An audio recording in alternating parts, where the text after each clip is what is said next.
Всем привет! Меня зовут Ольга, я рада видеть вас на своем канале. И сегодня мы поговорим о таком замечательном растении, как калатея. Сортов этого растения очень много, и все они друг на друга не похожи. У всех абсолютно разные листья по форме, по окраске, по рисунку на листьях. А вот цветение этого растения не очень привлекательно, за исключением сорта калатеи крокаты или шафранной, как ее называют. Поэтому любит это растение, конечно, за декоративные листья. Когда я изучала особенности ухода за тем или иным растением, я обычно пользовалась своей любимой книгой, я ее уже показывала как-то раз.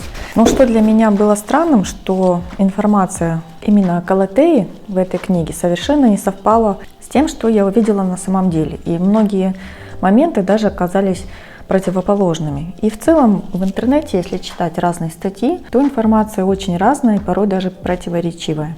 Поэтому сегодня я поделюсь с вами своим опытом, и, возможно, он кому-то поможет, потому что очень много отзывов об этом растении, что оно очень капризное, с ним очень сложно. Люди очень хотят видеть это растение в своей коллекции, но, к сожалению, мало кому удается найти к нему подход. Итак, с чего начать? Начать нужно, конечно, с выбора растения в магазине. Я очень рекомендую обратить внимание на наличие молодых листьев на растении. А выглядят они обычно вот так, в виде таких трубочек. Вот эта трубочка еще не раскрылась. Вот на этом растении уже почти раскрылась. Либо молодые листики начинают появляться где-то вот так сбоку. Если таких листиков нет, тогда обратите внимание, есть ли в горшке с растением вот такие засохшие розеточки. То есть видно, что, скорее всего, листья по какой-то причине погибли, их отрезали и остались вот такие сухие пеньки.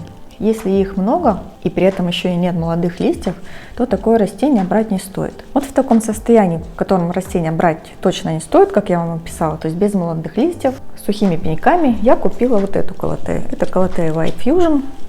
Она мне очень нравится, и в продаже она, к сожалению, бывает редко. Вот, поэтому, когда я ее увидела в магазине, вообще не раздумывая, я ее купила. Но вот, к сожалению, она потихоньку засыхает. То есть уже больше половины листьев у меня просто засохли. Вот осталось 4. Я не знаю, что с ними дальше будет. Просто вот наблюдаю пока за ней. Она у меня уже около 3 месяцев. В итоге вроде бы и не погибает растение, но и растение растет. Итак, мы выбрали растение или нам его подарили. Первое, что нужно сделать, пойти в магазин и купить препараты от клеща.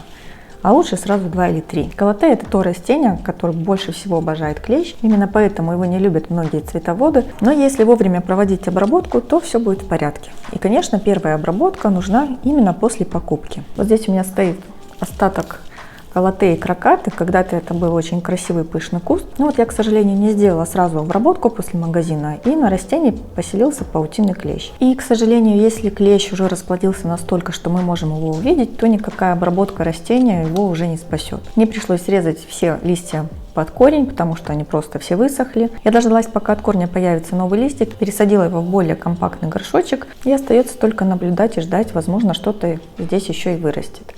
Какой из этого всего хочу сделать вывод? Лучше сразу постараться купить здоровое растение, сразу сделать обработку от клеща, чем потом его восстанавливать, потому что происходит это долго, неохотно. Калатея просто впадает в какую-то депрессию, из которой выходит очень долго и неохотно. Ну и давайте поговорим об условиях содержания. Вот конкретно в этой книжке написано, что освещение должно быть достаточно интенсивным, стоять растение должно за занавеской возле южного окна. Вот очень сильно поспорю с этим утверждением, потому что передо мной сейчас 5 сортов калатеи, и ни одна из них не любит яркое освещение. Идеальное место для этого растения – это северное окно.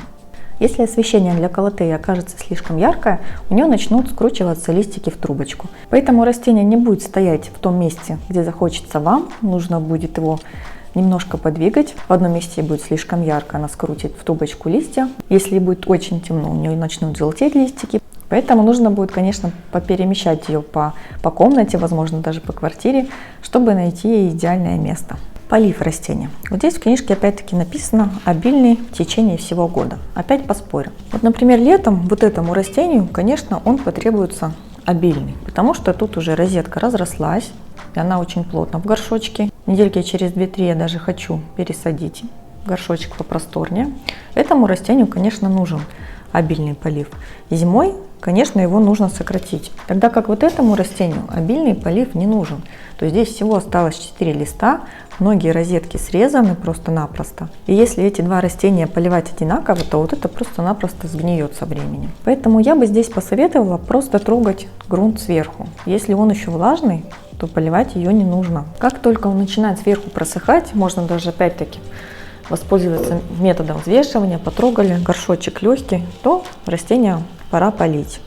Пересушивать ее, конечно, не надо, потому что в этом случае листики начнут просто опускаться вниз. До такого состояния, конечно, доводить не надо, засушивать корни тоже не надо, ну и заливать растения тоже не стоит. Как все-таки подобрать правильный режим полива? Если грунт у колотеи будет слишком влажный и ей это будет не нравиться, то у основания листьев начнут появляться вот такие бурые пятна.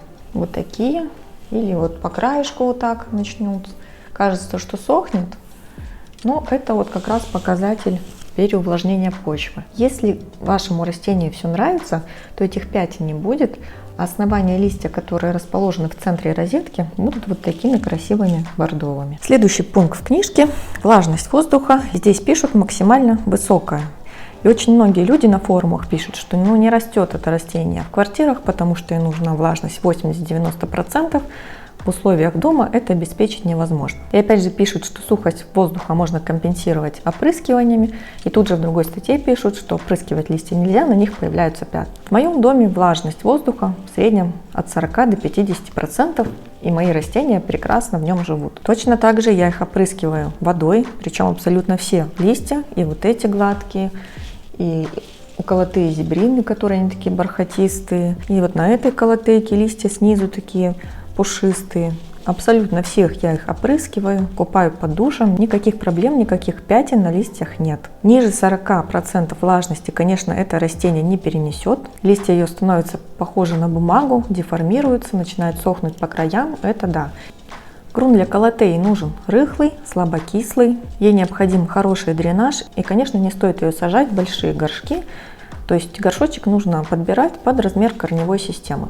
Я в отдельном ролике буду их пересаживать, и там подробнее на этом остановлюсь. Подкармливают растение по мере того, как оно растет. Если колотея выпускает листики круглый год, то и подкармливать его нужно круглый год. Не рекомендуют увлекаться удобрениями с повышенным содержанием азота, поэтому выбирайте минеральные удобрения, где содержание азота не сильно превышает содержание калия. Это могут быть универсальные удобрения, обычно пишут для всех комнатных.